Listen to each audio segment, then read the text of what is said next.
Pandit Nehru 1 minute भी प्रधानमंत्री पद की कुर्सी मेरे हाथ से चली जाए इसके लिए तैयार नहीं थे।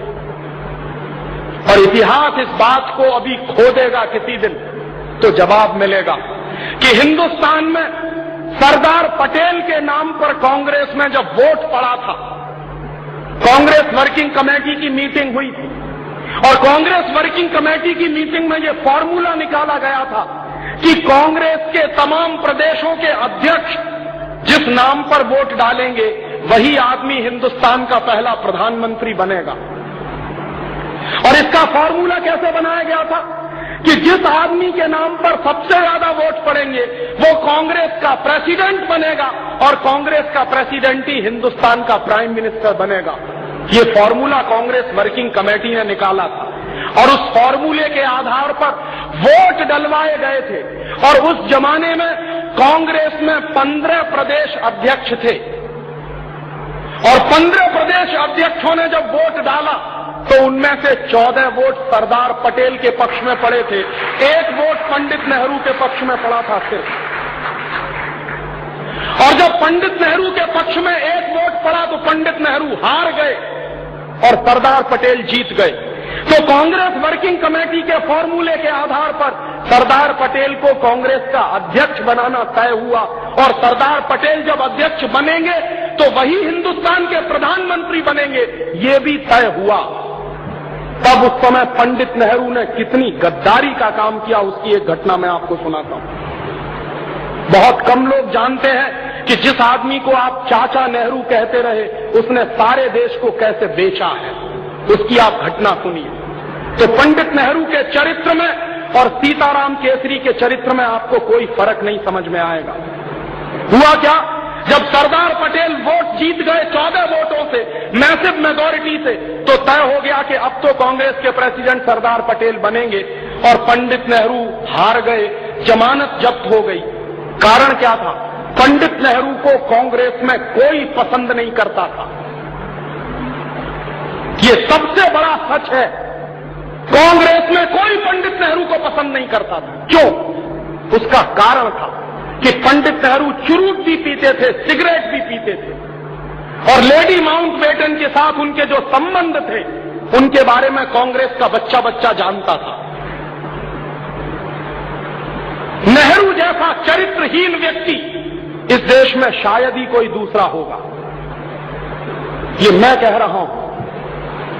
और उस कन्विक्शन के आधार पर जो नेहरू के बारे में जानकारियां मुझे मिली, और आप अगर ये जानकारियां देखना चाहें तो मेरे पास ऐसे 4 फोटोग्राफ हैं जो पंडित नेहरू की धज्जियां उड़ा सकते हैं इस देश में।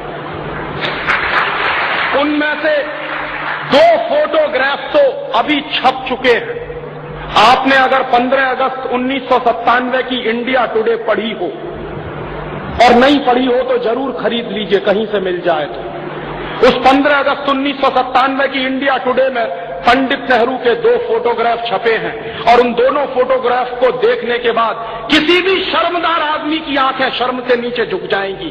वो उस आदमी के वो दृश्य हैं उसमें। कोई भी शर्मदार सा आदमी ये मानने को तैयार नहीं होगा कि ये हिंदुस्तान का पहला प्रधानमंत्री था। इसलिए कांग्रेस में पंडित नेहरू को कोई पसंद नहीं करता था, लेकिन पंडित नेहरू को सबसे ज्यादा पसंद करते थे अंग्रेज और लॉर्ड माउंटबेटन। लॉर्ड माउंटबेटन को तो बाकायदा भेजा गया था पंडित नेहरू को फंसाने के लिए और पंडित नेहरू उसमें फंसे थे। तो लॉर्ड माउंटबेटन और अंग्रेज पंडित नेहरू को पसंद करते थे। क्यों? क्योंकि पंडित नेहरू के बारे में सभी अंग्रेज ये कहा करते थे कि ये आदमी शरीर से हिंदुस्तानी है लेकिन इसकी आत्मा अंग्रेज है, इसलिए इसके हाथ में सत्ता दे दो तो कोई वादा नहीं है, अंग्रेजों का ही शासन इस देश में चलता रहेगा। इसलिए अंग्रेज पंडित नेहरू को पसंद करते थे और अंग्रेज चूंकि पंडित नेहरू को पसंद करते थे तो बाकायदा पंडित नेहरू की छवि अखबारों में बनाई गई थी मीडिया हाइप के आधार पर। इस देश के जननेता नहीं थे वो। जननेता होते तो क्यों 14 वोट सरदार पटेल के पक्ष में पड़े और क्यों एक ही वोट पंडित नेहरू के पक्ष में पड़ा?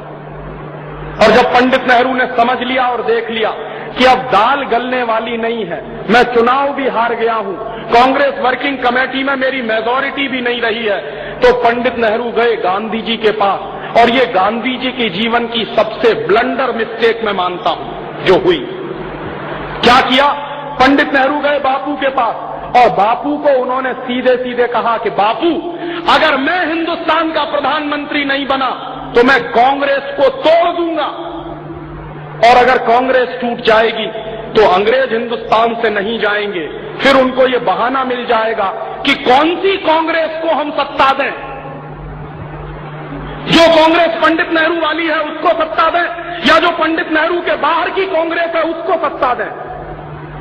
तो बापू पंडित नेहरू की इस ब्लैकमेलिंग के शिकार हुए और बापू ने पर्सनल चिट्ठी लिखी। वो पर्सनल चिट्ठी गांधी जी के रिकॉर्ड्स में है, आप चाहें तो देख सकते हैं। गांधी वांग्मय के 100 अंक हैं जो भारत सरकार ने छापे, और गांधी वांग्मय के 100 अंकों के जो लास्ट फेज के अंक हैं उनके आधार पर एक किताब छपी है जिसका नाम है पूर्ण आहुति, और प्यारे लाल जी ने वो किताब लिखी है। प्यारे लाल जी गांधी जी के सेक्रेटरी हुआ करते थे, तो प्यारे लाल जी ने पूर्ण आहुति में वो चिट्ठी छापी है जो गांधी जी ने पटेल को लिखी थी। क्या चिट्ठी है? कि सरदार पटेल, मैं जानता हूं कि तुम जीत गए,